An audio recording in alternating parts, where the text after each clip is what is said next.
மாமா ஒரு piece cut பண்ணிக்க மாமா. பீஸ் கட் பண்ண துளசி முடியாது. ஓ அப்படியா? ஒரு பீஸ் கட் பண்ணிட்டு நீங்கள் பண்ணலாம்ல. சரி இதிலே பண்ணுங்க, இதிலே பண்ணுங்க. பண்ணிட்டு அப்புறம் அரிஞ்சிக்கலாம். சரி, பார்த்து பார்த்து பத்திரம்.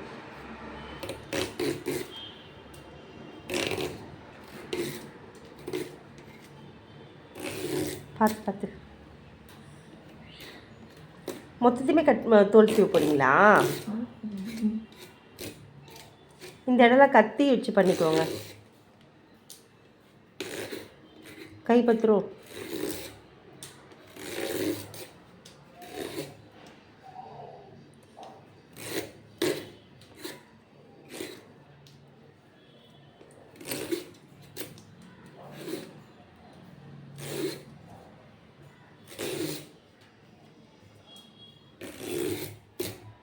இது தோல் என்ன ரொம்ப ஹார்டாக இருக்கும்ப்பா? ஓ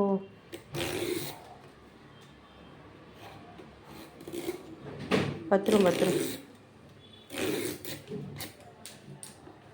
தோல்லாம் போட்டு அரையாதா? ஓ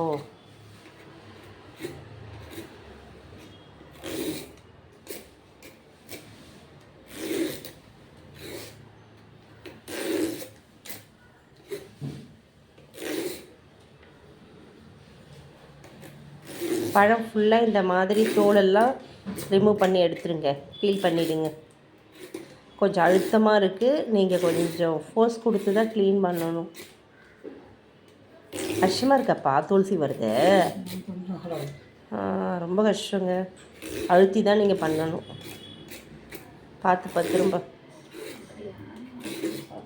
சலா அப்போது சார்ஜர் இல்லைன்னா டார்ச் எரியாதடா. ஓ இன்னொரு பூசணி வந்து கொஞ்சம் ரொம்ப சொத்தையாக இருந்ததுங்களாங்க. ஓ இது கொஞ்சம் பரவாயில்ல, நல்லா தான் இருக்குது. பாப்பாப்பா அதுக்கு கத்தியில் கட் பண்ணுப்பா.